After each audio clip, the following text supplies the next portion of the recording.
आज हम पढ़ेंगे पोस्टल बैंकिंग। पोस्टल बैंकिंग होता क्या है, इसके फीचर कौन कौन से हैं और इसके बेनिफिट और चैलेंजेस क्या क्या हैं। ठीक है दोस्तों, एक एक करके हम सारी जानकारी आपको देंगे। तो चलिए वीडियो को शुरू करते हैं। जैसा कि आप सब मेरे स्क्रीन पे देख रहे होंगे दोस्तों, यहाँ पे हमने डाल रखा है पोस्टल बैंकिंग। पोस्टल बैंकिंग क्या होता है दोस्तों, तो पहले मैं इसको इंग्लिश में ट्रांसलेट कर देता हूँ, देन हिंदी में आपको समझा दूंगा। Postal banking involve the provision of banking services through postal network such as post offices. It combine traditional postal services with banking operation, offering financial service to individuals in area that might not have easy access to conventional bank। दोस्तों यहाँ पे मैंने हिंदी में भी लिख रखा है, ठीक है। चलिए आपको इसको समझा देता हूँ होता क्या है। पोस्टल बैंकिंग का मतलब ये है कि जैसे कि पहले डाकघर जैसे डाक नेटवर्क जो होते थे ना, जैसे पहले डाकघर होता था, आपने सुना ही होगा, पिछले जमाने में, अभी भी होता है। वैसे ही जैसे डाक नेटवर्क से बैंकिंग की सेवाएं दी जाती हैं, ठीक है, उसी को पोस्टल बैंकिंग यहाँ कहा गया है। इसमें डाक सेवाएं के साथ बैंकिंग सेवाओं को मिलाकर उन जगहों पर वित्तीय सेवाएं दी जाती है जहां लोगों के लिए सामान्य बैंक तक पहुंचना बहुत मुश्किल है। मतलब दोस्तों यहाँ पे ये बताया गया है कि पोस्टल बैंकिंग सर्विसेज चालू किया गया है डाक नेटवर्क के साथ। इसमें दोस्तों ये बताया गया है कि जहाँ पे लोग बैंक तक नहीं पहुंच पाते हैं, मतलब बहुत पिछड़े एरिया में अगर हैं, वहाँ क्या होता है दोस्तों कि डाकघर तो हर जगह होता है, तो उसके थ्रू बैंकिंग की सेवाएं दी जाती हैं, उसी को बोला गया है यहाँ पे पोस्टल बैंकिंग। ठीक है दोस्तों, होप करता हूँ अभी समझ में आ गया होगा। आगे हम बढ़ते हैं। आगे क्या है दोस्तों, की फीचर कौन कौन से हैं। इसमें दोस्तों ये दिया गया है पोस्ट ऑफिस सेविंग अकाउंट, ठीक है। इसमें दोस्तों ये बताया गया है कि जो आपका ये पोस्टल बैंकिंग है, ये ऑफर करता है आपको सेविंग अकाउंट खोलने के लिए, फिक्स डिपॉजिट करने के लिए, या रिकरिंग डिपॉजिट कोई स्कीम है तो उसमें आपको पेमेंट डालने के लिए। इसमें दोस्तों होता क्या है, available available at post office across urban and rural area. इसमें दोस्तों ये बताया गया है कि रूरल और अर्बन एरिया में जो बहुत पिछड़े एरिया हैं, वहां पे भी इसकी अवेलेबिलिटी यहाँ पे आपको देखने को मिल जाएगी, क्योंकि पोस्ट ऑफिस लगभग हर जगह है, ठीक है।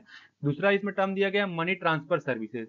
इस facilitate to transfer of fund between different post office within the country. मतलब ये बताया गया है कि सपोज दैट आपका इस पोस्ट ऑफिस में XYZ पोस्ट ऑफिस में आपका पेमेंट है और ABC पोस्ट ऑफिस में आपको ट्रांसफर करना है कंट्री के अंदर, तो इजिली ट्रांसफर हो जाएगा, ठीक है। आगे उसमें ये बताया गया है कि इसमें इंटरनेशनल ट्रांसफर भी हो जाएंगे, ठीक है। अगर आपका पार्टनरशिप है बैंक से तो आपका इंटरनेशनल ट्रांसफर भी हो जाएगा।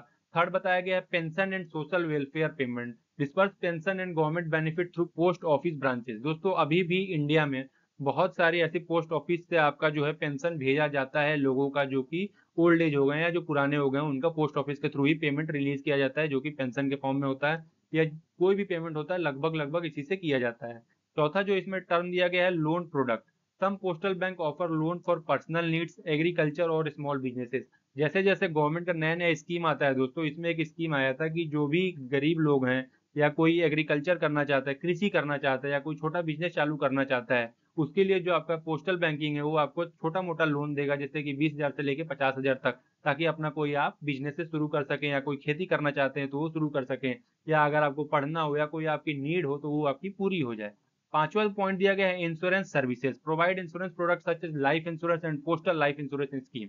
दोस्तों इसमें यह बताया गया कि पोस्टल बैंकिंग की मदद से, डाक बैंकिंग के डाक सेवाएं की मदद से, पोस्टल बैंकिंग में ये एक सुविधाएं दी गई हैं कि बहुत सारे पोस्ट ऑफिस आपको लाइफ इंश्योरेंस पॉलिसी के लिए आपको देते हैं, प्रोवाइड करते हैं इंश्योरेंस, या आपको कोई अदर इंश्योरेंस अगर आया हुआ है, न्यू स्कीम आया हुआ है, तो भी आपको वो लोग बताते हैं, ठीक है दोस्तों। नेक्स्ट हम बात कर लेते हैं बेनिफिट की। Wide reach financial inclusion trust. दोस्तों इसमें क्या है ना कि जैसे मैंने आपको पहले बताया कि आपको छोटे से छोटे जगह पे आपको पोस्ट ऑफिस मिल जाएगा और बड़े से बड़े जगह पे आपको पोस्ट ऑफिस मिल जाएगा, तो इजीली रीचेबल है ये, ठीक है दोस्तों। उसमें उसके बाद बताया गया ट्रस्ट। ट्रस्ट होता ही है दोस्तों, क्योंकि गवर्नमेंट संस्था चलाती है। अभी नहीं हुआ, आधे घंटे बाद हो जाएगा, आधे घंटे बाद नहीं, 1 घंटे बाद हो जाएगा, भागने का कोई इसमें चांस ही नहीं है। जैसे कि भाग जाते हैं बहुत सारे बैंक पैसा ले लेके, ठीक है। तो इसमें ट्रस्ट भी काफी ज्यादा है। चैलेंजेस क्या है, लिमिटेड प्रोडक्ट रेंज। जो इनके पास प्रोडक्ट है ना दोस्तों, पोस्टल बैंक में offer fewer financial product and service compare to commercial bank. इनके पास जो प्रोडक्ट है वो काफी कम है। जैसे कमर्शियल बैंक काफी चीज ट्रांजेक्शन करने में मदद कर देती है, वो ये नहीं कर सकते हैं, ठीक है। दूसरा चीज है मॉडर्नाइजेशन। जैसे जैसे कमर्शियल बैंक मॉडर्नाइज हो गया है, ऑनलाइन हो गया है सब कुछ, इंटरनेट बैंकिंग हो गया है, वैसे उतना अभी ये नहीं हो पाया है जो कि आपका पोस्टल बैंकिंग है या फिर डाक सेवा की मदद से जो बैंकिंग होती है। दूसरा पॉइंट दिया गया था operational challenges. Inter integrating banking services with postal operation can become complex and require significant infrastructure and training.